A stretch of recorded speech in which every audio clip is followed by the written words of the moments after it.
할렐루야. 오늘도 이 자리에 오신 여러분들을 주님의 이름으로 축복합니다.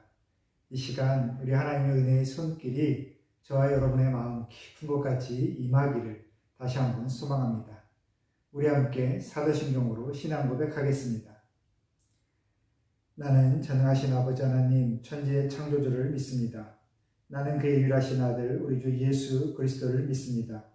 그는 성령으로 잉태되어 동정녀 마리아에게서 나시고 본디오 빌라도에게 고난을 받아 십자가에 못 박혀 죽으시고 장사된 지 사흘 만에 죽은 자 가운데서 다시 살아나셨으며 하늘에 오르시어 전능하신 아버지 하나님 우편에 앉아 계시다가 거기로부터 살아있는 자와 죽은 자를 심판하러 오십니다. 나는 성령을 믿으며 거룩한 공교회와 성도의 교제와 죄를 용서받는 것과 몸의 부활과 영생을 믿습니다. 아멘. 오늘 우리에게 주신 하나님의 말씀은 요한복음 13장 18절부터 30절까지의 말씀입니다. 우리 한마음으로 말씀을 보시겠습니다. 내가 너희 모두를 가리켜 말하는 것이 아니니라. 나는 내가 택한 자들이 누구인지 알미라. 그러나 내 떡을 먹는 자가 내게 발꿈치를 들었다 한 성경을 응하게 하려는 것이니라. 지금부터 일이 일어나기 전에 미리 너희에게 일러둠은 일이 일어났을 때에 내가 그인 줄 너희가 믿게 하려 함이로라. 내가 진실로 진실로 너희에게 이르노니 내가 보낸 자를 영접하는 자는 나를 영접하는 것이요 나를 영접하는 자는 나를 보내신 이를 영접하는 것이니라. 예수께서 이 말씀을 하시고 심령이 괴로워 증언하여 이르시되 내가 진실로 진실로 너희에게 이르노니 너희 중 하나가 나를 팔리라 하시니 제자들이 서로 보며 누구에게 대하여 말씀하시는지 의심하더라. 예수의 제자 중 하나 곧 그가 사랑하시는 자가 예수의 품에 의지하여 누웠는지라. 시몬 베드로가 머리짓을 하여 말하되 말씀하신 자가 누구인지 말하라 하니 그가 예수의 가슴에 그대로 의지하여 말하되 주여 누구니이까? 예수께서 대답하시되 내가 떡 한 조각을 적셔다 주는 자가 그니라 하시고 곧 한 조각을 적셔서 가롯 시몬의 아들 유다에게 주시니 조각을 받은 후 곧 사탄이 그 속에 들어간지라. 이에 예수께서 유다에게 이르시되 내가 하는 일을 속히 하라 하시니 이 말씀을 무슨 뜻으로 하셨는지 그 앉은 자 중에 아는 자가 없고 어떤 이들은 유다가 돈꾀를 맡았으므로 명절에 우리가 쓸 물건을 사라 하시는지 혹은 가난한 자들에게 무엇을 주라 하시는 줄로 생각하더라. 유다가 그 조각을 받고 곧 나가니 밤이로라. 아멘. 할렐루야. 이 시간 우리 하나님의 은혜가 저와 여러분의 삶의 모든 자리에 풍성히 임하기를 소망합니다. 오늘 우리가 함께 보는 이 말씀은 우리 예수님께서 사랑하시되 끝까지 사랑하시는 모습을 우리에게 보여주십니다. 예수님과 함께 12 제자가 모여있는 가운데에 예수님께서 하나님의 영광에 대해서 언급하시고 또 모두가 나와 끝까지 함께한 것은 아니다 라고 언급하십니다. 그러면서 가장 핵심이 되는 말씀은 무엇보다 가룟 유다에 대해서 언급하시는 장면입니다. 너희 중에 하나가 나를 팔리라 라고 말씀하시지요. 그 자리에 있는 제자들에게는 정말 청천벽력과 같은 이야기였습니다. 3년여 동안 바리새인과 서기관들, 또 유대인들, 또 로마의 군인들, 여러 세력으로부터 탄압받고 또한 생명의 위협을 당하고 때로는 쫓김도 당하고 또 때로는 많은 사람들의 지지도 받으면서 하루에도 몇 번씩 정말 높아졌다가 낮아졌다가 하는 그 롤러코스터를 탔던 정말 동고동락했던 그 관계가 바로 예수님과 12 제자들이었습니다. 그리고 어제 말씀드린 것처럼 이들은 모두 예수님의 부르심에 따라 선택받은 사람들이었죠.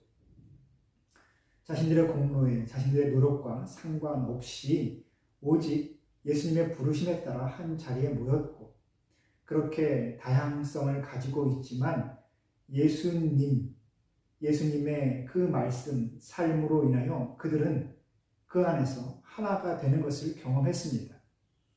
하지만 오늘 예수님께서는 너희 중에 하나가 나를 판다라고 말씀하시지요. 하지만 그렇게 말씀하시는 예수님께서 괴로워하셨다라는 이 표현은 예수님께서 이미 자신을 배신할 것을 알면서도 그 사랑을 놓지 않으셨기 때문에 그 마음에 괴로움이 심했다라는 것을 우리에게 알게 해줍니다.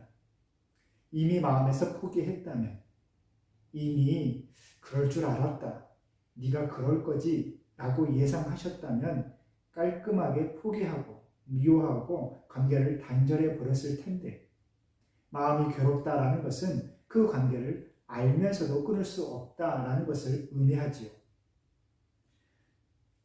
예수님께서는 이미 그 배경을 아셨기 때문에 그러했지만 제자들의 그 모습, 그 반응은 우리에게 조금 의아함을 던져줍니다.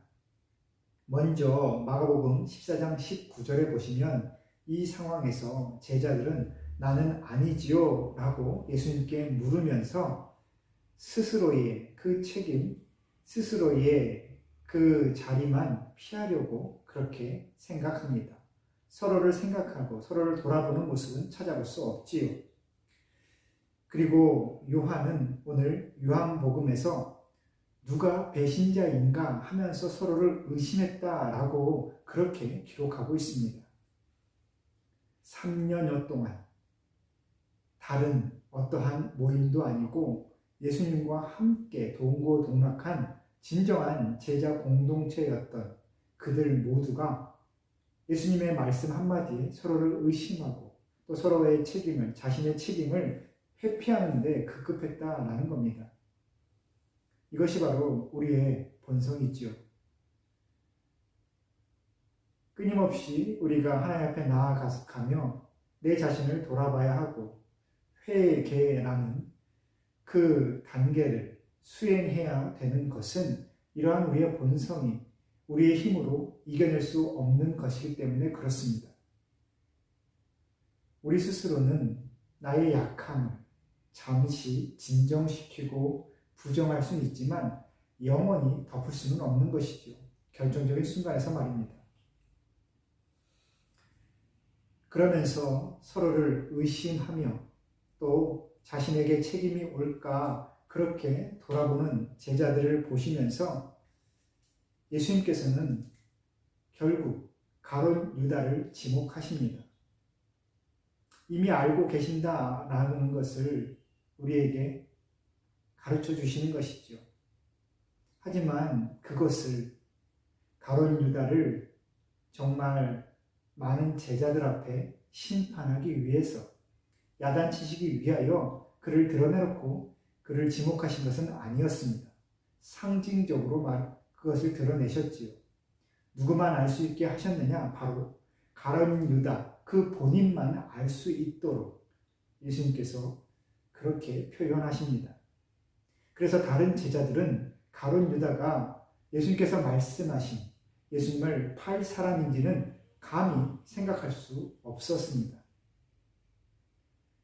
우리가 공동체 안에서 책임을 물을 때에 우리가 또한 서로를 권면하고 기도해야 될 때에 어떠한 모습을 취해야 되는지 예수님께서 지금 보여주시는 겁니다. 다른 사람의 상황을 드러내는 것, 다른 사람의 부족함, 결핍됨을 드러내는 것은 덕이 되지 않는다는 것 우리는 잘 알고 있습니다. 역지사지, 나의 사정과 다른 사람의 사정을 한번 바꾸어서 생각해보면 우리는 정말 다른 사람을 잘 배려할 수 있을 것입니다. 다른 사람을 어떻게 더 좋게 해줄까, 도와줄까, 섬겨줄까?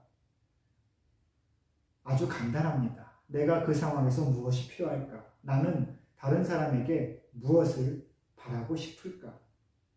그것을 헤아려 서로를 섬김이 바로 우리의 정말 덕스러운 섬김의 모습일 것입니다.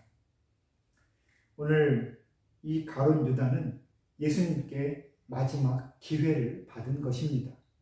이때에 가룟 유다는 마음에 찔림이 있었을 것이지요. 스스로는 알았을 겁니다. 그래서 지금 떡을 받자마자 예수님께서 표현하시자마자 그 자리를 박차고 나아갑니다. 그런데 중요한 것은 그 즉시 사탄이 그의 마음에 들어왔다라고 말씀 기록하고 있지요.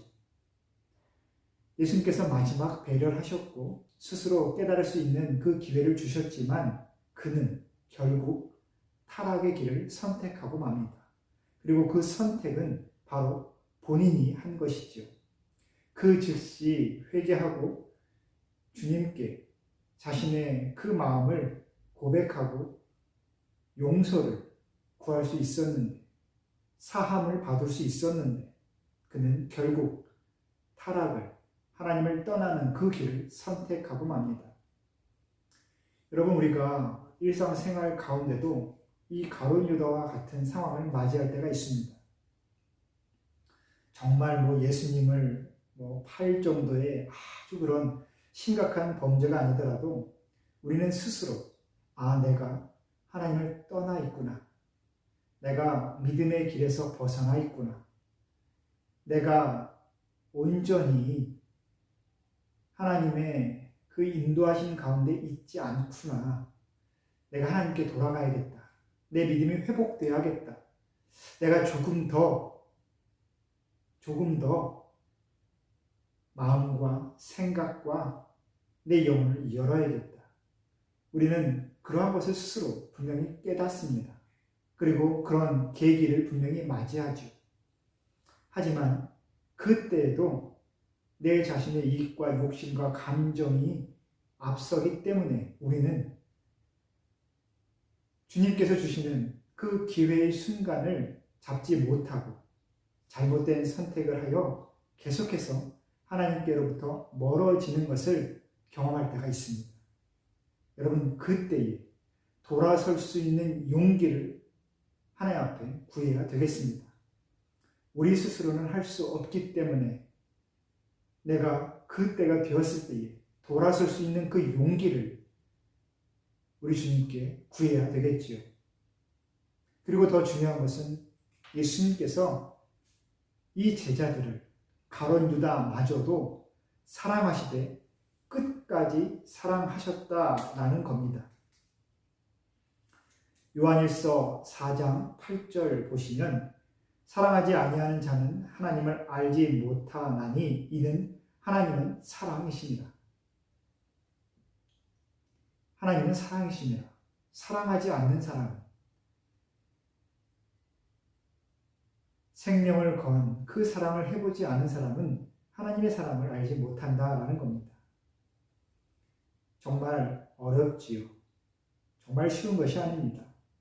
내가 손해보고, 내가 아파하고, 내가 슬퍼하고, 때로는 정말 몸서리치게 싫은 그 상황을 맞이할 것이 분명하지만 그럼에도 불구하고 사랑한다라는 것, 그리고 그때에 비로소 하나님의 사랑이 이런 것이구나 라는 것을 알게 된다는 것, 정말 어렵지만 우리가 이것조차 구해야 될 것입니다. 그런 의미에서 우리 성도님들, 정말 좋은 분들이 우리 교회 안에 있다라고 저는 감사하고 있습니다. 서로를 돌아보시고 또한 새로 오신 분들, 또 함께 신앙생활하는 우리 교우 서로 돌아보시면서 서로의 가정에 또 필요한 부분, 또 기도해야 될 부분 정말 말없이 묵묵히 살피고 섬기는 여러분들이 계시다라는 것 늘 감사하고 있습니다. 주 안에서 화목하고 주 안에서 한없이 사랑하는 우리 모든 성도님들, 우리 교회 되기를 다시 한번 기도합니다. 오늘도 끝까지 사랑하시기를 간절히 소망하며 오늘도 하나님의 샬롬을 전합니다. 우리 함께 기도하겠습니다. 사랑과 은혜가 많으신 하나님 아버지, 오늘도 우리에게 새로운 일상을 허락해 주시니 감사합니다. 오늘도 우리 모두 살아가는 모든 자리에서 하나님의 사랑을 누리며 모든 곳에 화목함을 전할 수 있는 믿음의 사람들 다 되도록 도와 주옵소서. 우리 주님께서 제자들을 사랑하시되 끝까지 사랑하셨던 것처럼 우리 모두도 상황과 여건, 조건을 보지 아니하고 오직 사랑함으로 하나님의 사랑을 깨달아 알 수 있도록 주님 이끌어 주옵소서. 우리가 있는 모든 자리에 오늘 하나님과 함께함을 누리기를 간절히 원하며 예수님의 이름으로 기도합니다. 아멘.